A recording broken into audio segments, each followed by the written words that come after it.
বন্ধুরা এই ঘেরটা কিন্তু সিসে একেবারে মাছ ধরা কমপ্লিট হয়ে গেছে, তারপরও দেখুন কি পরিমাণ মাছ হচ্ছে। দেখুন অবস্থা, চিংড়ি মাছ একেবারে ভরা। বাবা বন্ধুরা দেখুন চিংড়ি মাছের সাইজ। আসসালামু আলাইকুম, সবাই কেমন আছেন? আশা করি আল্লাহর রহমতে সবাই ভালো আছেন। সাথে কিচেন ব্লগে সবাইকে শুভেচ্ছা। বন্ধুরা নতুন করে আজকে আবার মাছ ধরতে আসলাম। ঘূর্ণিঝড় রিমাল গেল, রিমালের তাণ্ডবে দেখুন এখানে গাছ ভেঙে পড়ে আছে, বাসা বাড়িও ভেঙে গেছে, সেগুলো ঠিক করাচ্ছি। আর পুকুরে আসলাম মাছ ধরতে, পুকুরটা কিন্তু ডুবে গেছিলো। এই পুকুরটা আমরা সিসে একদম মাছ ধরা সব কমপ্লিট, পুকুরে একটাও মাছ ছিল না। তো আবার এই রিমালের বন্যায় পুকুরটা ডুবে গেছে, ডুবে যাওয়ার পরে কিছু মাছ ঢুকছে পুকুরের মধ্যে। তো সেই মাছগুলো ধরবো, আমাদের সাথে থাকবেন, দেখতে থাকবেন, আশা করি আপনাদের ভালো লাগবে।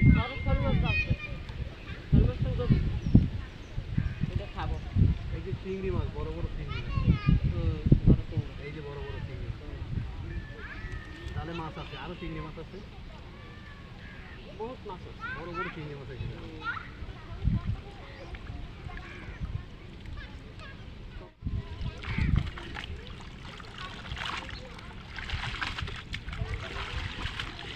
বন্ধুরা এই ঘেরটা কিন্তু সিসে একেবারে মাছ ধরা কমপ্লিট হয়ে গেছে, তারপরও দেখুন কি পরিমাণ মাছ হচ্ছে জালে। দেখুন অবস্থা, চিংড়ি মাছ একেবারে ভরা। বাবা বন্ধুরা দেখুন চিংড়ি মাছের সাইজ। তো বন্ধুরা বন্যায় কিন্তু পুকুরটা একেবারে তলিয়ে গেছিলো, আর সাইডে নদী আছে, নদীর পানি এই বাঁধ ভেঙে ঢুকেছিল, তার জন্য কিন্তু এত চিংড়ি মাছ, নদীর মাছ ঢুকে গেছে এখানে। একটা খেয়াও দিছি, তাই এই পরিস্থিতি।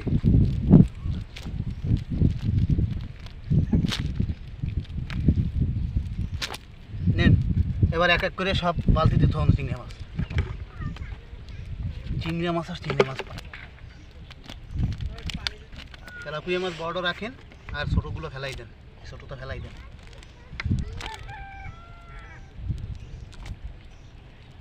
পানি প্রচণ্ড গরম। এই যে চিংড়ি মাছ, এটি কিন্তু মারা গেছে, এটা মরে এরকম পড়েছিল, জালে উঠে আইছে। অল্প পানি গরম হয়ে গেছে।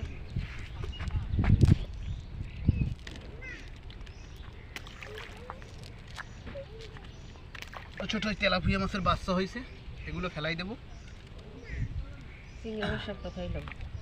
চিংড়ি মাছগুলো সব, চিংড়ি মাছ একটা শাকের পাশে দিয়েও তো খাওয়া যায়, চিংড়ি মাছগুলো থাক। তো বন্ধুরা আর একটা খেয়াও দিব। তো এই রেমাল ধর গেছে, বন্যা গেছে, এই বন্যায় ঘর মর ভেঙে একেবারে অনেক কিছু হয়েছে, ক্ষয়ক্ষতি। তো সেই জন্য মনা আসছে আমাদের এখানে দেখতে। তো আজকের মনাকে নিয়েই মাছ ধরতে চলে আসলাম।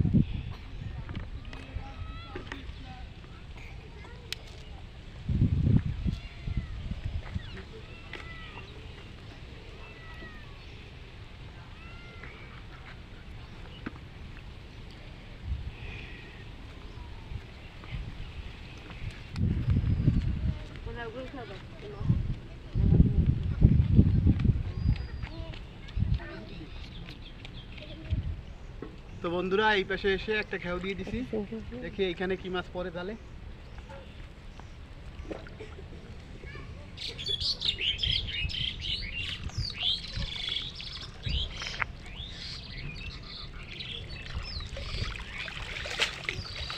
এইখানে কোনো মাছ নেই, হ্যাঁ একটা ডাল বাঁধবে। আর মেইন কথা হয়েছে এইখানে একটু পানি বেশি, এইখানে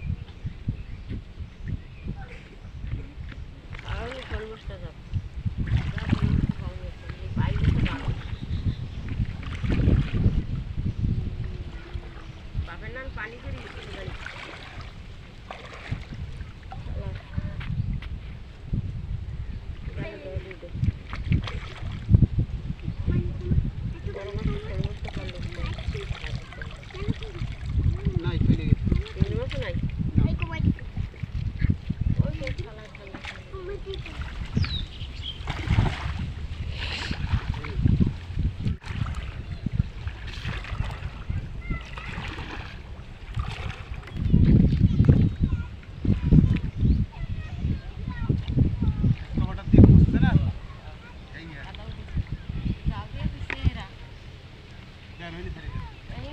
না শিকড় বাইতে দেয়, এইটুক জায়গায় ঠেলা খালি।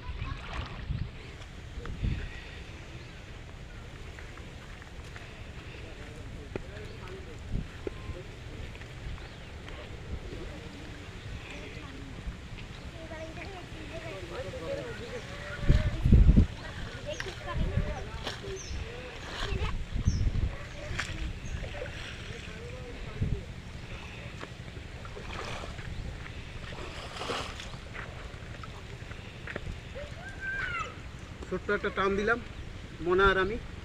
এবারও চিংড়ি মাছ আসছে জালে।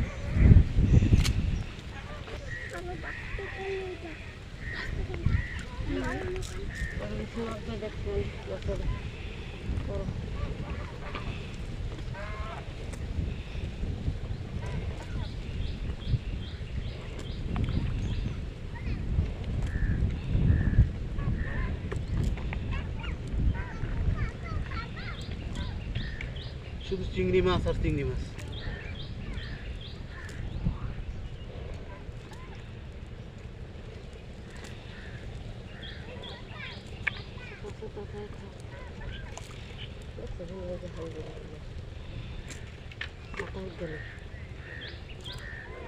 হয় সব সহ নেন, বাড়ি দিয়ে বাস মনে।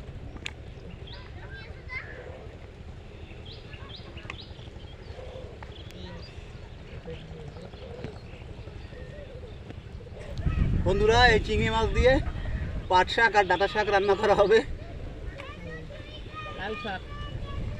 এই যে দেখুন বন্ধুরা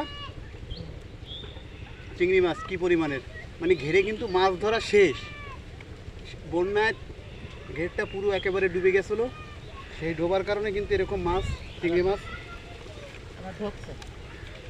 এই বড় বড় চিংড়ি মাছ কোথা থেকে এলো বলেন? বন্যার পানিতে ঘের ডুবে গেছে, এত বড় বড় চিংড়ি মাছ কোথা থেকে এলো?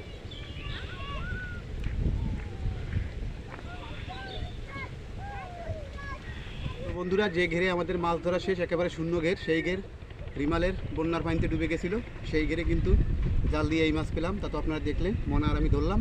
তো বন্ধুরা কেমন লাগলো ভিডিওটি অবশ্যই কমেন্ট করে জানাবেন। যদি ভালো লেগে থাকে প্লিজ একটি লাইক করবেন, চ্যানেলটি সাবস্ক্রাইব করে আমাদের পাশে থাকবেন। সবাই ভালো থাকবেন, সুস্থ থাকবেন, আল্লাহ হাফেজ।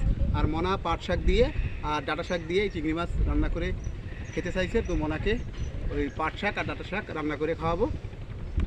তো চলেন বাসার দিকে যাই।